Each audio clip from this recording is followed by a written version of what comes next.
বুদ্ধ, দেখলাম তোমার 150 মিলি ওভার আছে।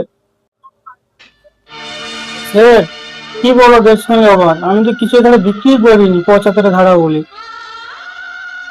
আমি ওসব জানি না বুধা, ঠিক আছে? আমি কাজ দিচ্ছি, ধারা বুঝিয়ে নেবো। তোমার 150 মিলি ওভার আছে, তুমি 150 মিলি তুমি আমার ক্লিয়ার করে দাও। তুমি আমার কালকে কাজ বুঝে তুমি কালকে কাজে নিয়ে চলে যাও। তো বলে দিল 150 মিলি ইগো দিতে। তুমি তো কারিগর হতো, বুঝতে তো কারিগরের ব্যথাটা কোথা থেকে কি ওভার হলো। তোমার সোনা দিচ্ছে, ঠান্ডা বসিয়ে দিচ্ছ, তুমি কি বুঝবে? ওরা ঠান্ডা বসিয়ে দিচ্ছে, আমার কাজ হয়ে যায়। সারা আমার কারিগরের কাছে কথা শুনতে হয়। আমি সৌরভকে বলছিলাম আমি কারিগর হই, আমি সব ধান্দা বসাবো। তা না করে সোনাটা দিয়ে ধান্দা বসিয়ে দিল সৌরা।